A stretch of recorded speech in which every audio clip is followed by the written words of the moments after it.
y húmedas de Tabasco, donde los primeros montes del estado de Chiapas rompen el paisaje, es ya la selva. Un manto verde y tupido, refugio de monos, serpientes y guacamayos que se extiende a ambos lados del río Usumacinta hacia el sureste, haciéndose a cada metro más apretada y peligrosa.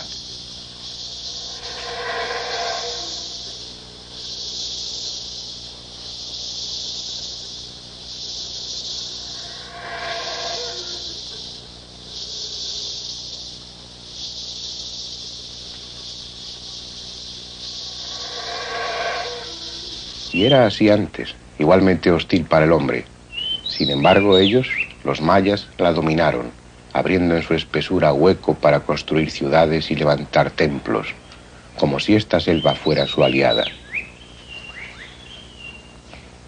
Y en cierto modo lo fue, porque cuando ellos se marcharon, movidos por razones que aún desconocemos, la selva fue quien guardó cuanto dejaron, ocultando sus edificios a los ojos de saqueadores y profanos, permitiendo así que 1000 años después, los hombres de ahora contemplemos sus ruinas aún erguidas y escudriñemos con la cámara sus secretos.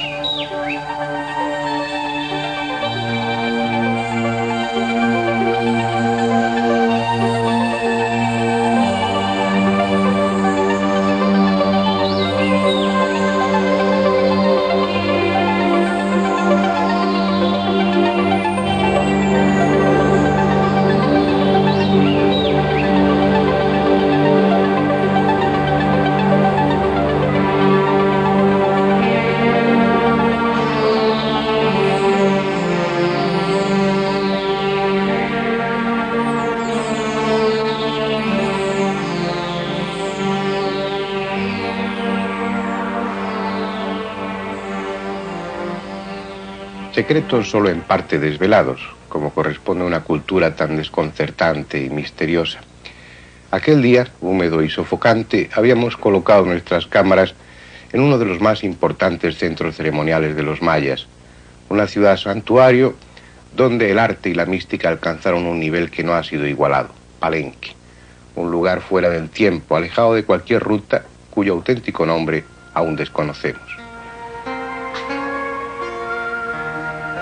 A unos 8 kilómetros hay un pueblecito que fundaron los dominicos en 1564, Santo Domingo de Palenque, llamado así en honor del santo y por la empalizada que alrededor levantaron los españoles para defenderse de los indios hostiles, que en esa zona eran abundantes y aguerridos.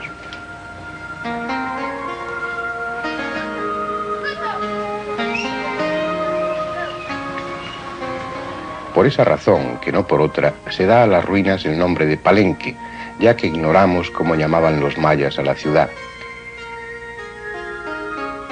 Tampoco hay acuerdo sobre la fecha en que se construyeron los primeros edificios, pero sí se sabe que el lugar estuvo habitado hace al menos 2300 años y que alcanzó su mayor apogeo en el siglo VII. Estos templos fueron construidos cuando la cultura maya estaba en su máximo esplendor, en la misma época en que gran parte de Europa estaba ocupada por los bárbaros y Mahoma se dedicaba a difundir una verdad nueva por todo el norte de África. Una época en la que en el viejo mundo se vivía en plena oscuridad, y aquí, en el corazón de la selva chiapateca, un pueblo de artistas y astrónomos daba lo mejor de sus conocimientos, como el cisne da su más hermoso canto antes de morir.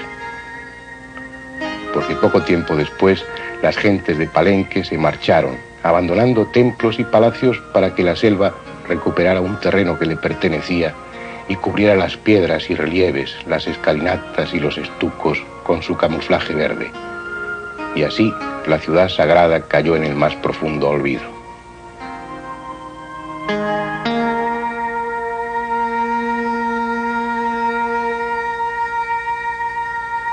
Hernán Cortés pasó por la región en el siglo XVI y no supo de la existencia de Palenque porque ni los propios mexicanos de entonces conocían las ruinas. La selva guardó durante siglos su secreto y en parte lo sigue guardando porque solo una treintena de edificios han sido rescatados. Aún quedan más de 400 templos atrapados por gigantescos árboles y una maleza impenetrable. Resulta demasiado costoso abrirse paso hasta ellos y mantenerlos después accesibles a los arqueólogos. Poco a poco, la ciudad perdida fue saliendo de su sueño. Aventureros y exploradores comenzaron a dar noticias de su existencia, y algunos hubo cuyo nombre forma ya parte de la leyenda, como Juan Federico Maximiliano Waldeck, un falso conde de tormentosa vida que llegó a Palenque en 1831 y se instaló en las ruinas durante 3 años, viviendo en lo alto de una de las pirámides, la que aún es conocida como el Templo del Conde. Desde su privilegiada vivienda tuvo para él solo ruinas y selva. Gozó de un Palenque solitario y romántico que los visitantes de hoy ni siquiera podemos ya imaginar.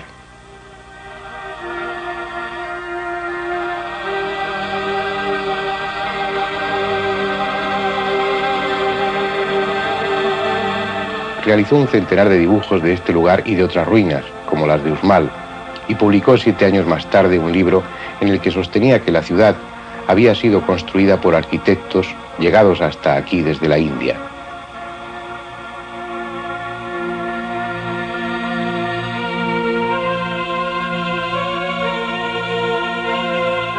No sé si fue el primero, pero desde luego no fue el último en manifestar su asombro ante el enorme parecido del arte maya con el de otras culturas tan lejanas como la de la India o la de Tailandia. Y hay razones para ese asombro, porque sorprendentemente, por alguna razón que desconocemos, templos, bajorrelieves y pinturas del arte maya son muy semejantes a las del Asia suroriental. Hay un parentesco entre las pirámides mayas de la región del Petén y aquellas otras lejanas, rescatadas también a la selva de Tailandia. Pequeñas o grandes pirámides escalonadas en cuya cima se abre el templo, inciertos remates y cresterías rotas por el tiempo. Es cierto que les separan mucha distancia y varios siglos, pero un mismo aroma de abandono, de romántico misterio las envuelve, y al observar sus nichos o los relieves de los muros, uno tiende a pensar que estas fotografías pertenecen al mismo lugar, a la misma cultura.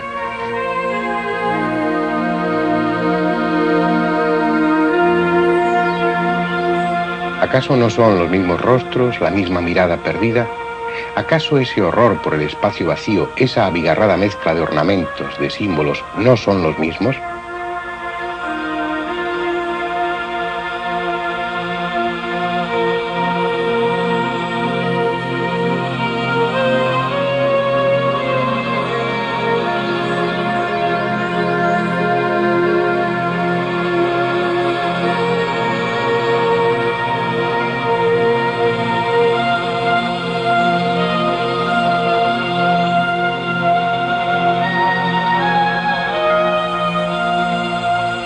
A veces la identificación no es solo arquitectónica o escultórica, sino que llega incluso a los símbolos y a los ornamentos. Probablemente es casualidad, pero unos y otros tuvieron la misma idea al representar a sus personajes y sus símbolos. El dibujo de la izquierda es de la India y en él aparece un dios sobre el trono tigre. El de la derecha, también con sus piernas cruzadas, es un personaje de Palenque sobre un trono de jaguares. ¿Acaso este pez, devorando una flor de la ciudad maya de Chichén Itzá, no representa la misma idea y de forma similar que este otro pez de Amaravati en la India? ¿O este adorno de un hombre enredado en el loto de Chichén Itzá no es similar a este otro hombre también enredado en el loto de la India? No es extraño que Waldeck, inquilino de Palenque y conocedor también de las ruinas mayas del Yucatán, atribuyese esas ciudades a arquitectos llegados desde el Asia suroriental. Pero no fue así. No por imposibilidad técnica. Navegantes avezados podrían haber llegado perfectamente desde esa parte de Asia hasta Centroamérica. Vean si no estas dos fotografías. Este es un bajorrelieve que existe en Exar, al sur de la India, y muestra cómo eran sus barcos en el siglo IX, naves de varios palos y con numerosos remeros. En esta otra fotografía puede verse otro bajorrelieve, el que hay en una construcción de Borobudur, en Java. También representa un barco de 2 palos con sus velas recogidas y una bancada para remeros, del año 800.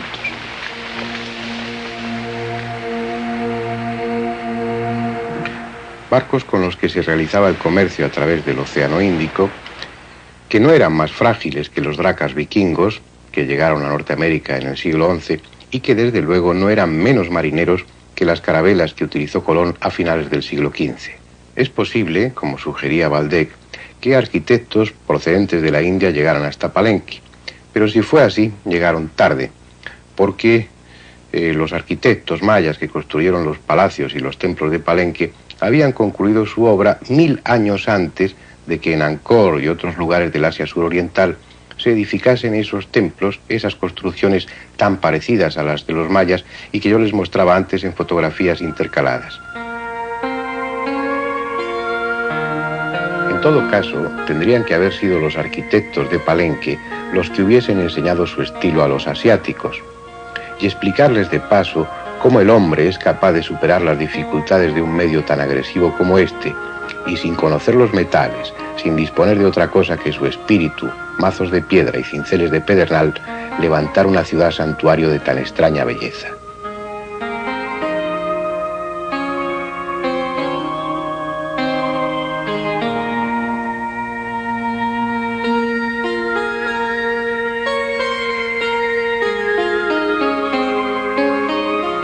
En Palenque, como en otras ciudades mayas, el elemento más característico de su arquitectura es el falso arco, la bóveda de piedras saledizas.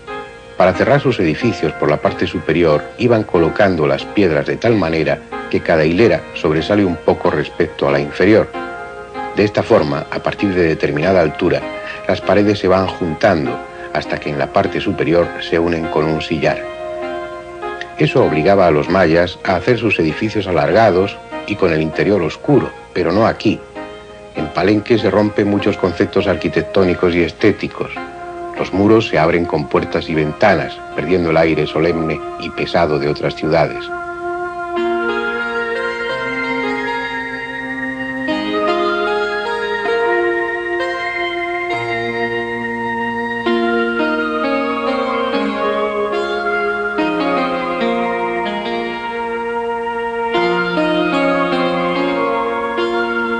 Entremos en uno de los templos, el que llaman Templo de la Cruz.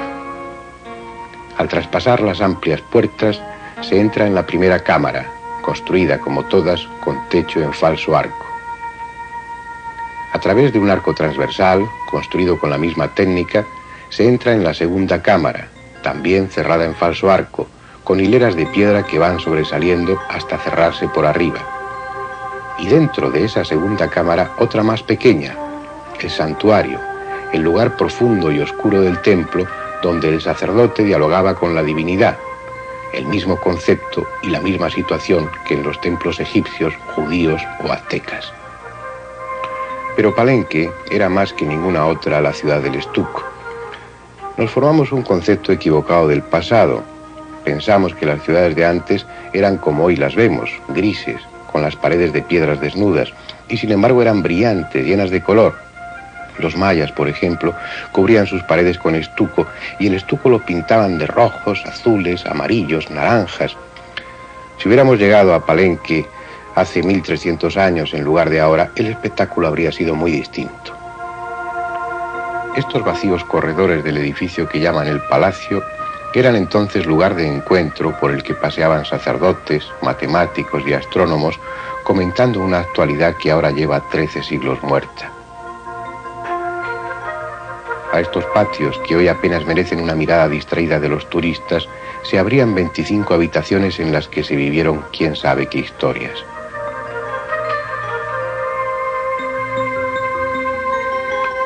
Algunos medallones descoloridos recuerdan que los mayas fueron maestros del estuco, un frágil material que ellos obtenían con un finísimo polvo de cal mezclado con agua y resina. Expuesta al aire, la pasta se secaba y endurecía, quedando apta para recibir la pintura, hasta que la humedad lo destruía todo. Sin embargo, aquí, donde más llueve de todo México, muchos estucos han resistido el paso de los siglos. Las lentas filtraciones los han cubierto de una capa calcárea protectora. Con el mismo primor que un orfebre, modelaron el estuco, representando en él a sacerdotes y soberanos, a esclavos y guerreros, dejando la impronta de fechas y acontecimientos en sus glifos apenas descifrados.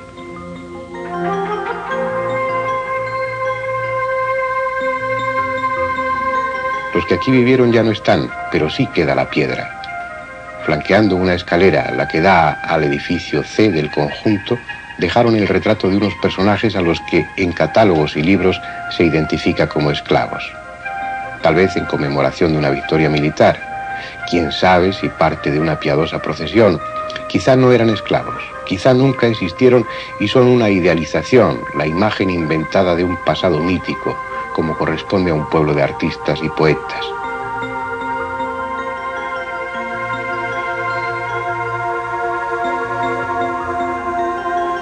No fueron así, no pudieron ser así como ellos mismos se retrataron, con la frente huida, sin sitio apenas para el cerebro, exagerando un ideal de belleza que hoy no comprendemos, de frente aplastada, de ojos bizcos y dientes limados. No es raro que exciten la fantasía de algunos porque más parecen de otra que de esta tierra.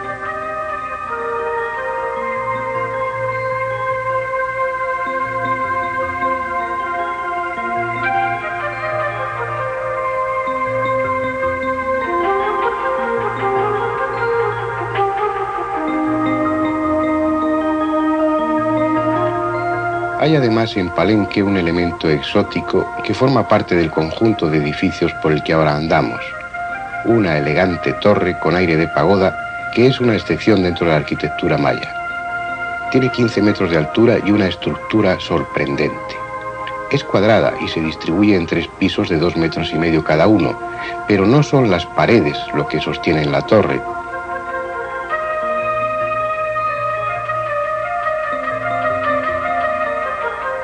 Lo que la sostiene es una columna interior, un grueso eje de cemento que está perforado para dejar sitio a una angosta escalera por la que no podría pasar un hombre corpulento.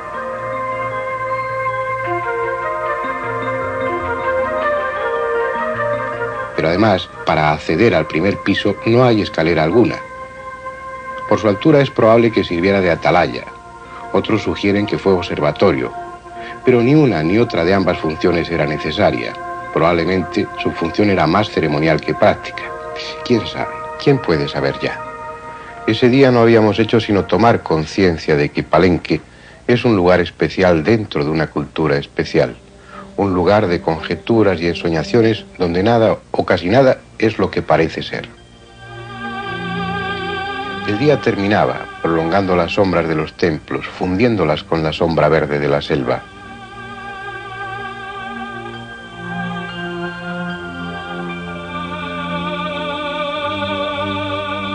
El sol, el mismo viejo sol que adoraron tantos pueblos, iba a emprender su camino por el inframundo.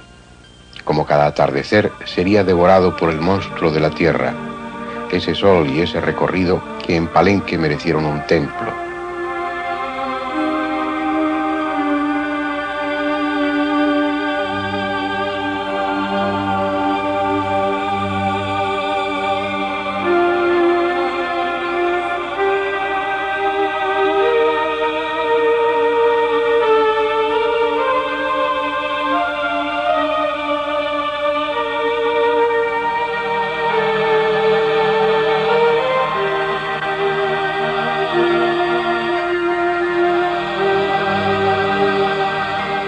En él, en lo más profundo del santuario, 2 sacerdotes montan guardia y rinden tributo al sol durante su viaje por debajo de la tierra, por esas 9 regiones o mundos infernales.